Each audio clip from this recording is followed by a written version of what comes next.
घर वाला बाहर वाला। कल्पना हमेशा से ही एक अमीर खानदान में शादी करना चाहती थी।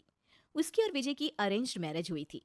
विजय कल्पना के लिए वो सब करता है जो उसे पसंद है, चाहे वीकेंड्स पर महंगे रेस्टोरेंट में जाना हो या महंगे तोहफे लाना। पर कल्पना के लिए ये सब काफी नहीं था। विजय, हम जब आखिरी बार वो मॉल गए थे और हमने वो वाज देखा था, वो हमारे कमरे में कितना अच्छा लगेगा ना। हम वो ले क्या? अरे पर हमारे कमरे में पहले से ही इतने वाज और सजावट के सामान है। हम इतने महंगे महंगे सामान का करेंगे क्या? वाह! अरे हर बात में लॉजिक। कभी मेरी इच्छाओं का भी ध्यान रखा किया करो। वो मेरी सहेली शीना है ना, इतने शान से रहती है। महंगे कपड़े, बड़ा घर, बाहर घूमना, क्या बढ़िया जिंदगी है उसकी। और यहाँ हम हर हफ्ते का हिसाब ही करते रहते हैं। शादी के पहले क्या क्या सपने देखे थे। शाम को कल्पना सब्जी खरीदने जाती है। भैया, मशरूम थोड़े महंगे हैं आपके। अरे कोई बात नहीं ना, आप आलू ले लो। आप कहें तो मैं आपको मशरूम दिलवा सकता हूँ। पिछले 3-4 बार से मैंने देखा कि आप मशरूम या कोई एक्सोटिक सब्जी का भाव सुन के खरीदती नहीं है। अरे नहीं, वो तो मैं ऐसे ही रेट पूछने के लिए, ताकि पता रहे, हाँ, अपडेट रह पाऊँ। ओह ऐसा। आपको कहीं जाना है, मैं ड्रॉप कर दूँ क्या? अरे, नाम का भी पता नहीं, ऐसे कैसे बैठ जाऊँ आपके साथ? नाम संकेत, और पता जब घर आना तो पूछ लेना। ठीक है, ड्रॉप कर ही दो। कल्पना संकेत की कार में बैठ जाती है। वैसे आप रहती कहाँ हैं? बातों बातों में कल्पना संकेत को सब बता देती है। ओह, तो आपके पति जॉब करते हैं? हाँ, कहने को तो फुल टाइम जॉब करते हैं, पर पैसा पार्ट टाइम कभी नहीं आता। मेरी तो लाइफ ही खराब हो गई उनके साथ शादी करके। कल्पना की रोती शक्ल देखकर संकेत को बुरा लगता है।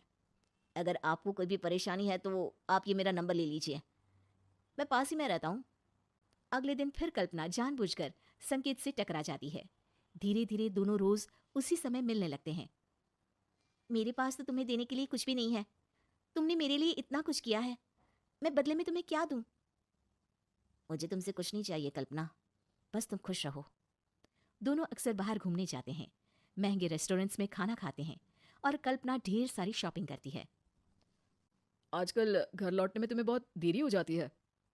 हाँ, मेरी कुकिंग क्लास थोड़ी ज्यादा देर चल रही होती है आजकल। पर तुम्हें उससे क्या? तुम्हारा तो ध्यान ही नहीं है मुझ पर। तुम तो बस अपने ऑफिस के कामों में ही बिजी रहो। कल्पना संकेत से इसी तरह रोज ये कहकर मिलती है कि विजय उसे घर से बाहर निकलने की इजाजत नहीं देता। संकेत के दिल में भी कल्पना के लिए सिंपैथी आ जाती है। अब कल्पना को यूं बाहर जाना, महंगे रेस्टोरेंट्स में खाना घूमना पसंद आ गया है। अब उसके पांव घर में टिकते ही नहीं। वो बस अपना फोन लेकर या तो फेसबुक पर चैटिंग करती रहती या बाहर घूमने निकल जाती। कल्पना क्या हुआ है, आजकल बहुत ही बिजी शेड्यूल हो गया है तुम्हारा।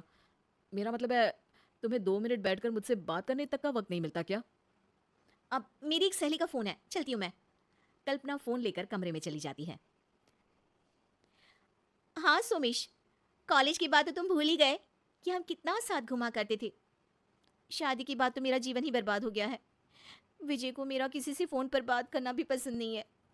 मैं तो बिल्कुल अकेली हो गई हूँ। अरे अरे प्लीज, तुम रो मत कल्पना। आज मिलते हैं ना, तुम दिल खोलकर मुझसे सब शेयर कर सकती हो।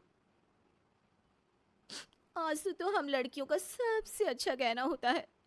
इन्हें प्यास काटने में क्यों बर्बाद करूं भला। कभी तो खुद के भले के लिए इस्तेमाल कर ही सकती हूँ मैं।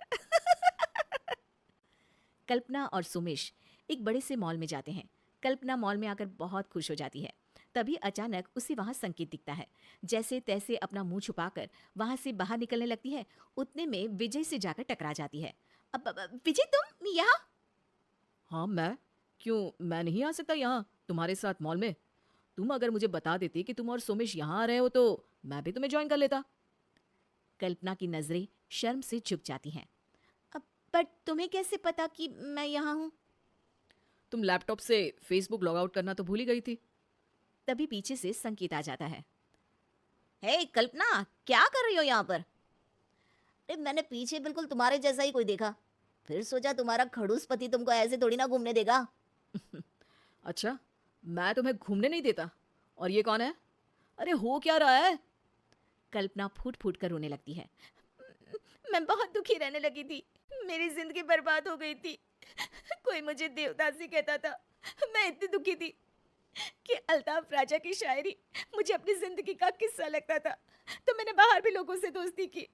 पर दुख तो दुख है, जैसे मिठाई पे मक्खी लगी रहती है, मेरे ऊपर दुख। बस करो, ये रोना धोना नहीं चलेगा अब तुम्हारा। मैंने तुम्हारा असली चेहरा देख लिया है। मैंने भी यार। और मैंने भी, पहली बार में ही। ओह मेरी तो जिंदगी बर्बाद हो गई। रहने दो तुम, रोना तो मुझे चाहिए कि मेरी जिंदगी में तुम आई। हाँ, रोना तो मुझे भी चाहिए कि तुम मेरी जिंदगी में आई। अरे रोना तो मुझे भी चाहिए कि तुम मेरी जिंदगी में। ए, पहले मेरी बीवी चोरी कर ली, अब मेरा डायलॉग भी चोरी कर रहे हो। निकलो यहां से, चलो निकलो। संकेत और सुमेश वहां से चले जाते हैं। विजय कल्पना से थोड़ा दूर जाकर बैठ जाता है। कल्पना का रोना जारी है। तभी वहां एक नया लड़का आता है। हाय कल्पना, कैसी हो तुम? अरे रो क्यों रही हो? तुम्हारे निकम्मे कंजूस पति ने फिर से कुछ दिलवाने का मना तो नहीं कर दिया? अब ये कौन है? ऐसे और लोग हैं, ये तीसरा है, 7 है टोटल। मुझे जोड़ के? तुम्हारे साथ तो 8 है। अब साथ के साथ ही रहो, मुझे भूल जाना तुम। भाई साहब, आप कौन? इसका निकम्मा और कंजूस पति, जिसको तू याद कर रहा था। जा शॉपिंग करा दे इसकी।